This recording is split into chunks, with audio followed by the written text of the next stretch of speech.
I believe we are live. Just make sure. Yep. All right. All right, Mr. Tom, we are live again. Hello, everyone. Welcome back to the 5 Minute Career Hack. This is a special live episode, and we title this Five More Minutes. I'm Candyce, and as a dedicated career strategist and advocate for personal and professional development, I'm here to empower your journey toward career success.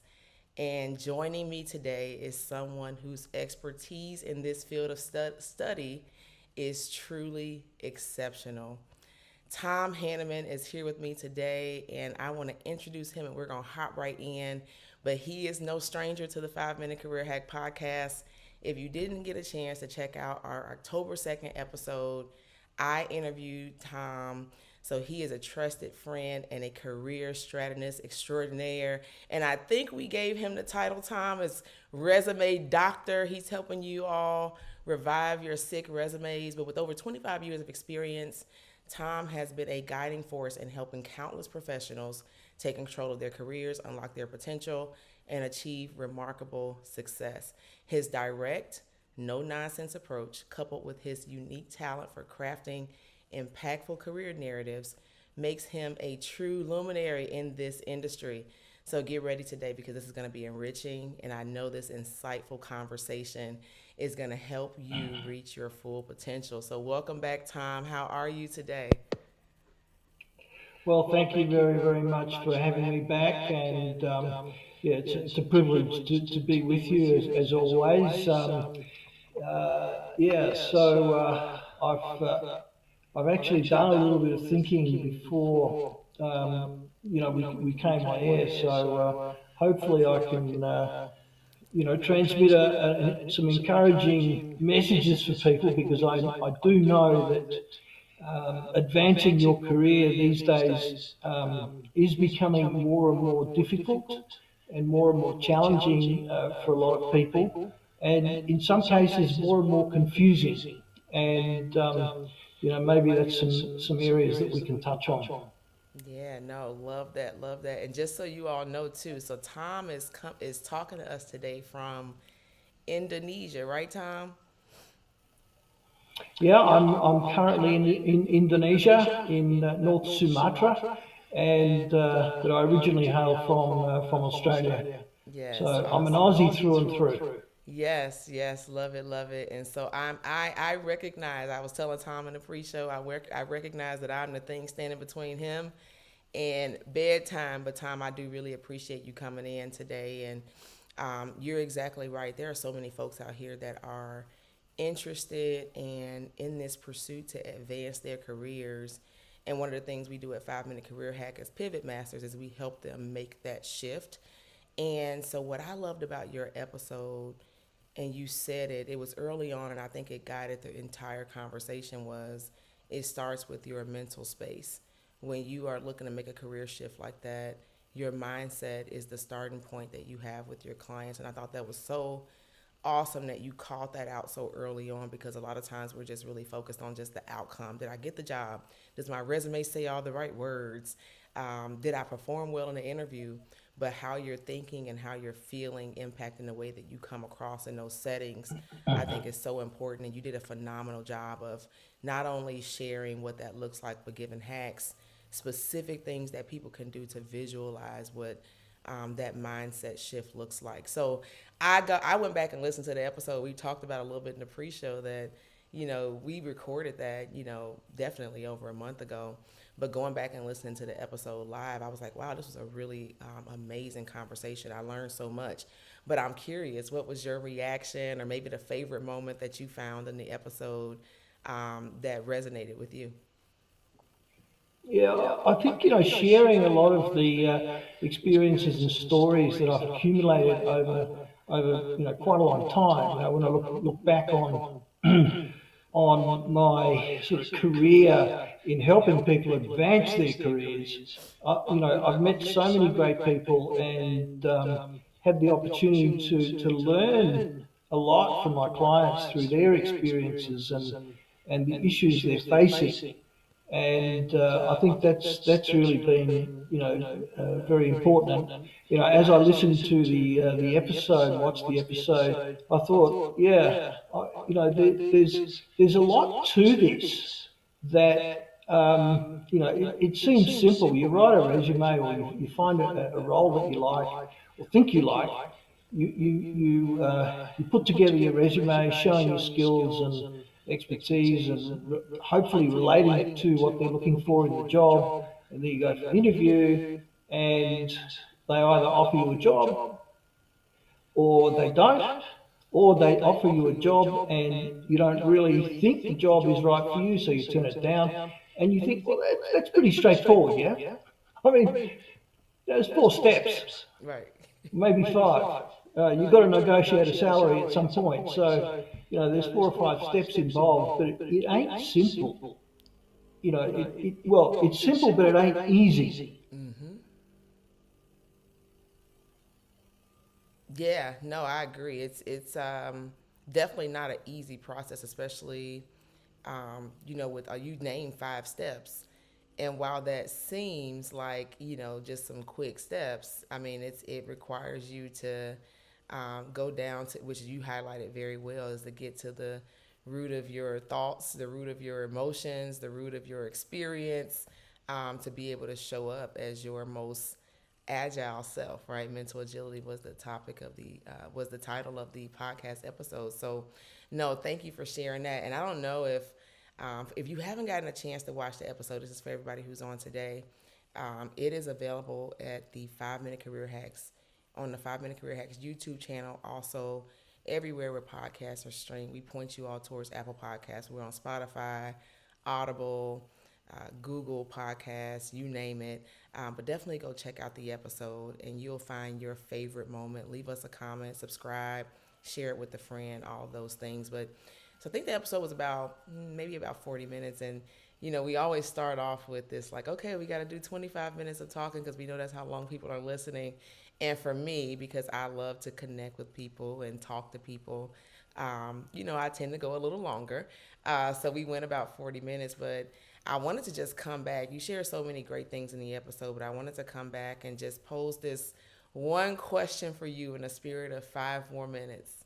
So, Mr. Tom, if you had 5 more minutes to share a impactful yet bite-sized hack with those who listen to that episode, what would be that hack? Tell us more about what else you would have wanted to share if I gave you 5 more minutes.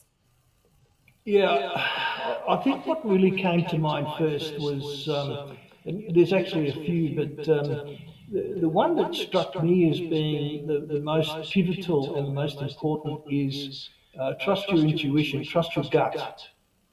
So when you are going through the process of being interviewed, and you might need to go through that process 2, 3, 4 times. I mean, I have one recent client who went through 8 interviews to get a job, and obviously it was a job they really wanted, and they must have a lot of stamina to go through 8 interviews. But trust your gut as to whether this is the right opportunity for you, because it's such an important decision. Many people leave their current employer, their current job, and they're going into the unknown to a certain extent, and you have limited information. You can't possibly, even with a series of 8 interviews, you can't possibly gather all of the information and analyze it because you're not privy to it. You just can't access all of it. And so that means your intuition has got to play a significant part in the process of making a decision as to whether an opportunity is going to be the right one for you. In some ways, it's a bit like selecting a partner, or a friend, or someone you want to be with for a long time. You don't have all the information. You can't. But if it's a till death us do part situation, you'll certainly have most of the information by the end. But even then, you won't. So that means that your gut, or your intuition, which human beings have, and which I think is one of the things that makes the human species unique, is that it's a very powerful resource, and I think trusting it, in particular, identifying when a role or an opportunity is not right for you.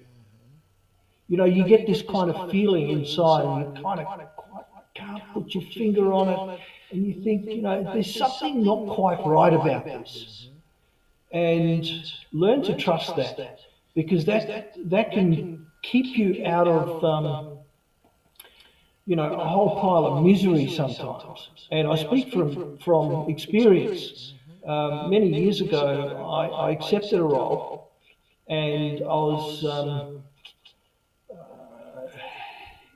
you know a very good friend of mine said, "You should come and work for us. You should come and work with us."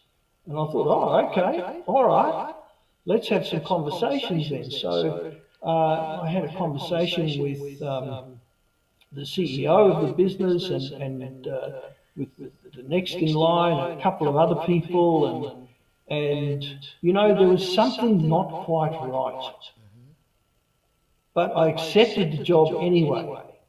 Why? A much bigger salary, like a 33% increase in my remuneration. And I thought that'll probably, overcome any doubts that I might have. But guess what? It didn't. Within uh, 2, 3 days, I realised that I'd made a decision that was really the wrong decision. And it took me 7 months of just not having much fun at all in the workplace to realize that, guess what, I should have trusted my intuition. Now, the other way around, when you get good vibes and you get a good feeling, it's sometimes not quite as accurate. But the negative side is usually spot on for most people. So that's what I recommend to people is, if you're getting negative vibrations or negative feelings and it just doesn't feel quite right, then you really need to have a good talk with yourself, number one, and also with your confidants, the people that you know and trust, the people in your inner circle, and share with them. Hey, I've been to a couple of interviews with this company. There's something that's not quite right, and sometimes during that conversation, um, some of the issues become more transparent and more visible, and those people can assist you in making that decision. So I guess that's the second part of it, is don't just rely on what you think, but share your feelings, your intuition, with other people that you trust and respect, and that can give you some insights that you yourself might not be able to have and to act upon. And at the end of the day, if you take the job, even though you feel as though there's something not quite right, um, you'll know very soon into, yeah, that was kind of right. Yeah, that feeling I had is now manifesting in the day-to-day reality of this organization. And it's usually to do with the culture of the organization, or something about the person that you might be reporting to that doesn't quite click. And then when you get into the job, within a few days, maybe a week, maybe it'll even take a month, but fairly soon into it, you'll realize that your intuition was 100% correct. Yeah. No, that was powerful, Tom. You actually, I didn't know which where you were gonna go with your example, but it made me think about one of my other favorite points in the episode was when you talked about exactly that, of you become so gung ho on getting this job that you could take the wrong job, or you are disappointed because you were turned down for a job that wasn't for you. But what if you go take that job that you didn't trust your gut on and you become miserable anyway? It's a recipe for disaster. So I took that as if I was making hacks in my head based on what you were saying is inspect the vibe. So catch the vibe, inspect it. Don't just go with the happy feeling of, oh, this feels good. They're saying all the right words, because so are you. You're saying the things that are going to get them to like you and to select you for the job. But then also seek counsel.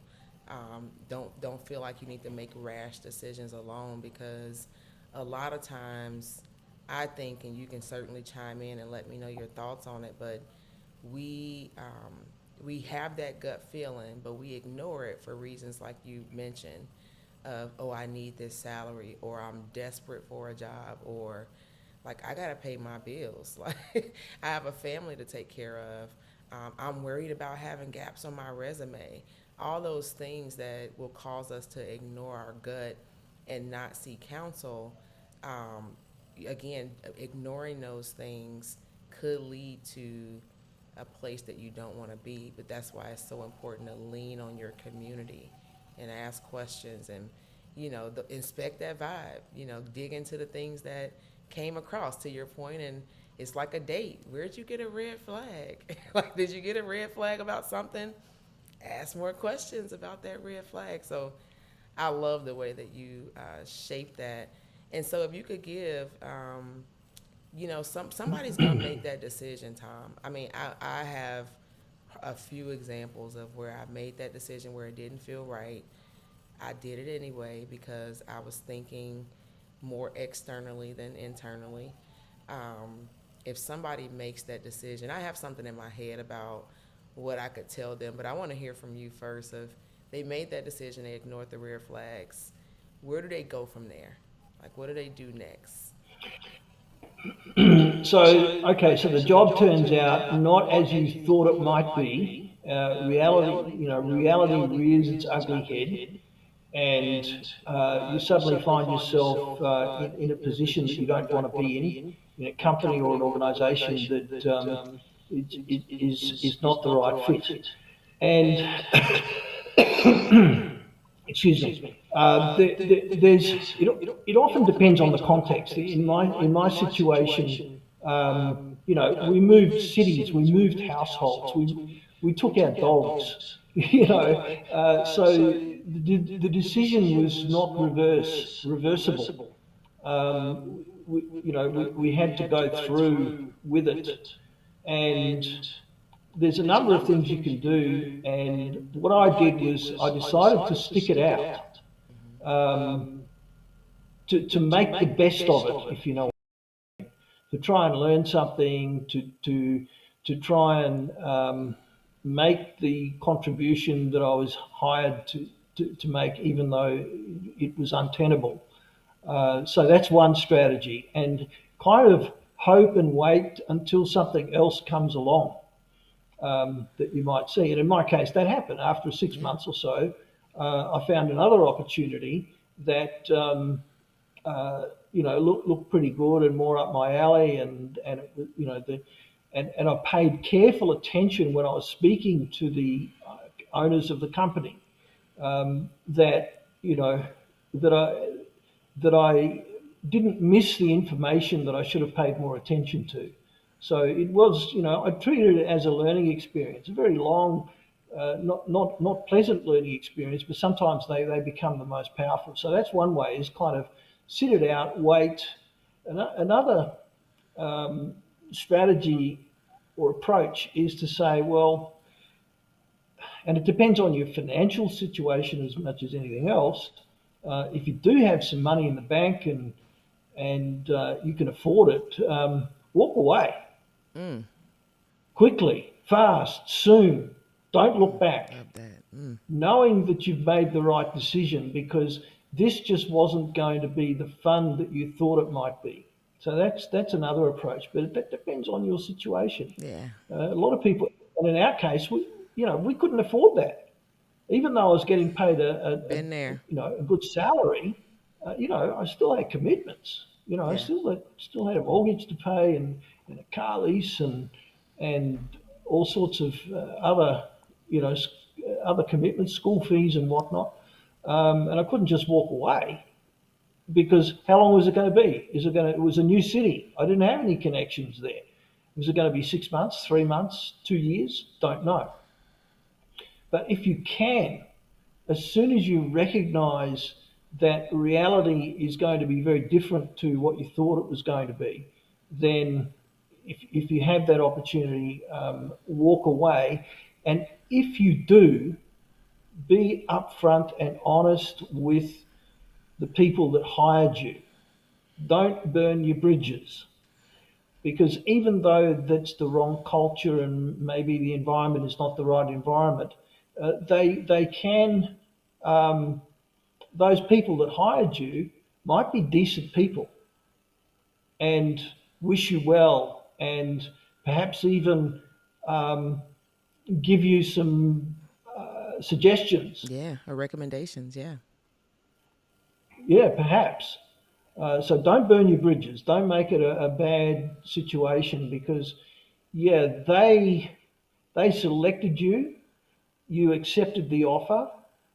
So it's down to you. You're an adult. You're a grown human being. You made that choice, and you've kind of got to live with it. And again, talk it through what strategy is best with your trusted inner circle, and go through and do it. I don't know whether it's a spreadsheet or whether it's kind of an assets and liabilities and analysis, but some kind of you need to apply some kind of rigor to the decision, some kind of analysis, and boil it down to the facts so Yes. that the people who are on your side can counsel you and say, well, if you did this, you could possibly be losing, $20,000. Can you afford to do that? In this current market, there are lots of people applying for every job. Mm-hmm. How confident are you that you will be able to secure a great job, the next time around?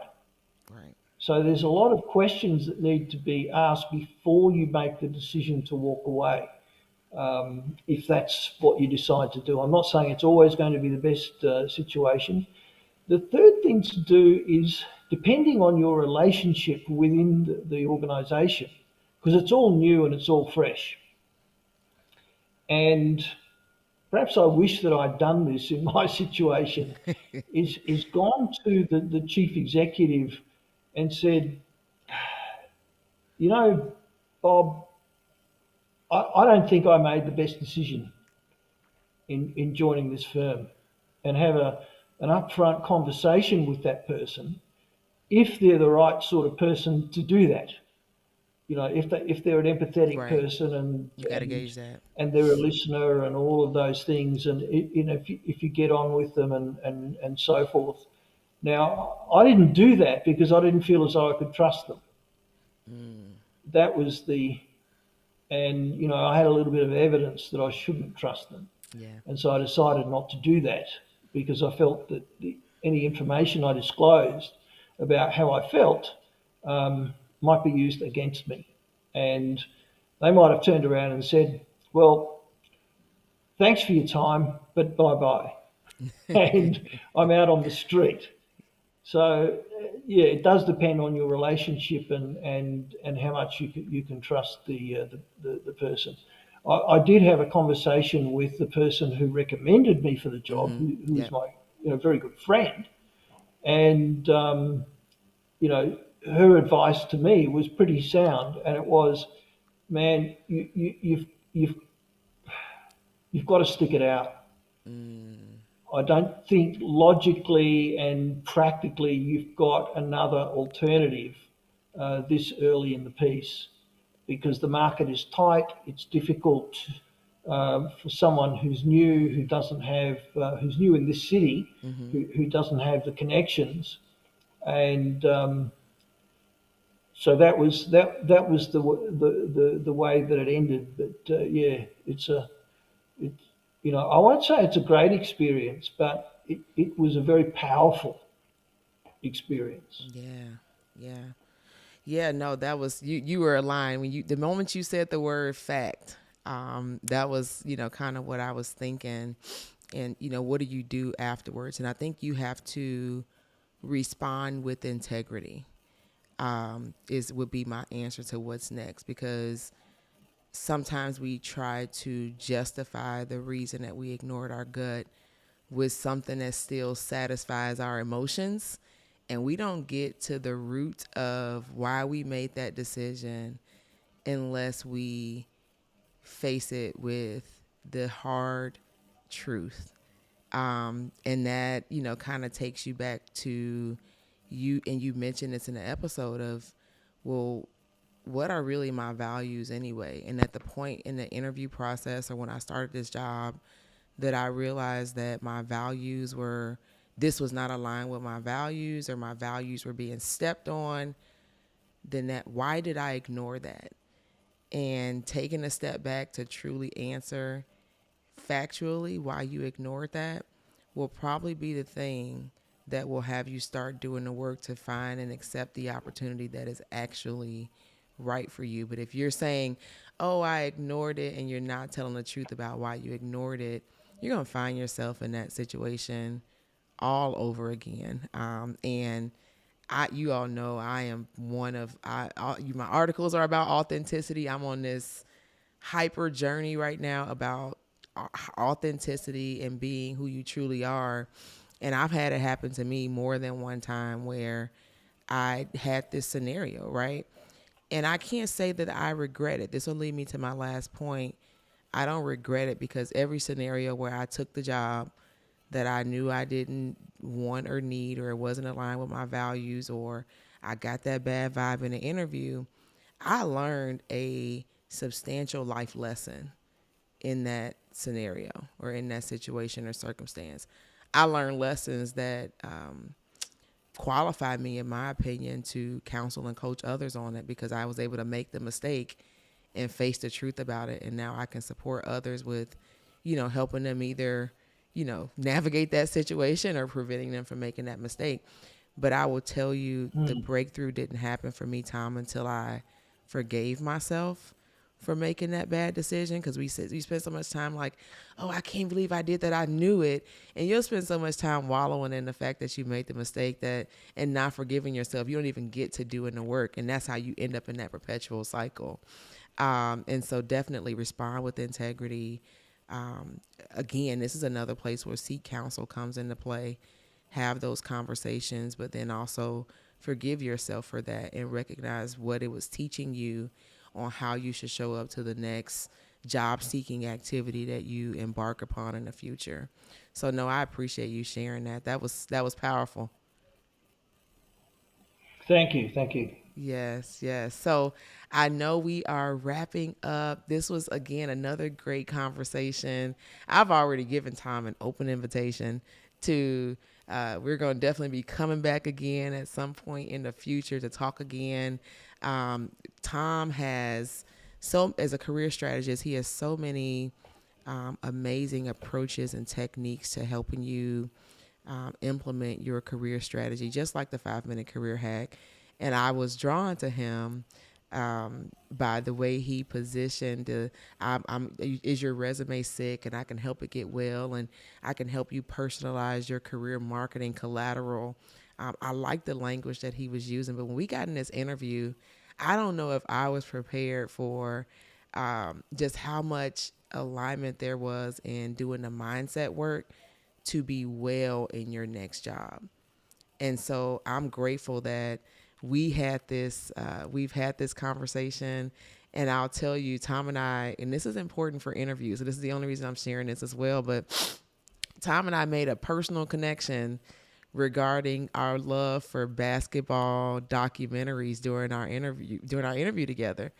And he recommended one that has changed the game for me, and helped me create some additional content by watching Overtime Elite. So I'm sharing that because that's also a key piece of you connecting with people in the interview process and finding that thing that you all can connect on. So now the next time I watch a basketball documentary. I'm going to be emailing Tom or texting Tom like, hey, have you seen this one? So find that personal connection as well, because I feel so grateful that I did so when I was interviewing Tom. So with that, I'm going to end with a couple of affirmations for interviewing. Tom, thank you so much for joining again today. I can't wait to have you back again. I hope you all enjoyed his wisdom today. So go ahead, Tom. Well, thank you very much, Candice. I appreciate the opportunity to speak with you again, and I hope that some of the folks out there have got some value in I guess my personal experiences that I've shared. Yeah. And I wish everyone all the best in difficult times. And I think my biggest message is don't try and do everything on your own. Seek input from other people that Yes. you Love it. respect and trust, and even from people that you don't necessarily know all that well. I found some of the best input and advice I've got is from people that I didn't really know them all that well, which means that they could, be very straight with me, because they had no vested interest in either, supporting me or not, because they weren't family, they weren't close friends. They were just kind of people that, occasionally came over for a meal and a beverage. And occasionally I'd share something with them, and they'd come up with stuff that I thought, oh, okay, yeah, that is so interesting, Yep. and that is so valuable. So, don't just rely on those in your inner circle, but those people who are willing to share their perspective on an issue in a way that you hadn't expected. And that can sometimes give you, I mean, I was speaking with someone today who they had applied for, I don't know, 3 dozen, maybe 4 dozen. She sent me a list. I said, can you send me examples, a couple of examples? And she went overboard. She sent me like 25 or 30 jobs that she'd applied for. And we had a conversation about that. And I said, focus. And, what's your passion? What is it that really drives you and motivates you? And find opportunities in that realm, irrespective of whether it's going to pay you a fortune or not. Right. Yeah, no, agreed. And I could, I could go. I got a couple comments, but I'm gonna reserve them for our next time. But I know where we left off. But be present and in the moment is definitely one of the things that you talked about, and what I was able to take away from what you just shared. And I'm so glad, again, that I got this moment with you. So thank you again, Tom. I'm gonna wrap us up with a couple of affirmations for those of you this week that are you have interviews or you have networking events or opportunities for you to put yourself in front of someone. My hope for you is that you show up confident and ready to showcase that you are an asset to any environment or any team that you are looking to join. So I'm going to give you 3 affirmations. So here it goes. 1, I am a valuable asset to any team and I have a lot to offer. Number 2, I trust in my abilities and believe that the right opportunity is waiting for me.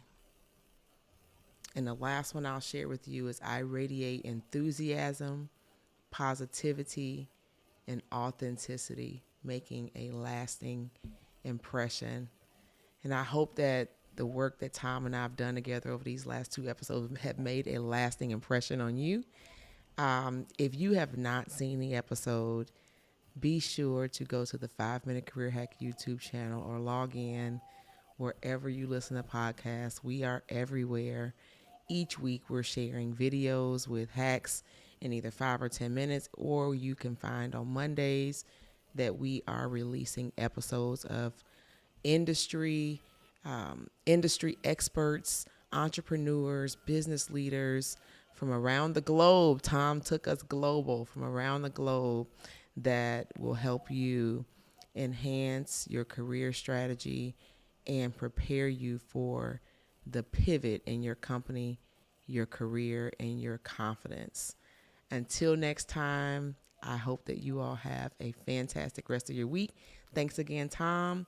And make sure you check out that episode of Tom Hannemann, Mental Agility in Interviews. Talk to everyone soon.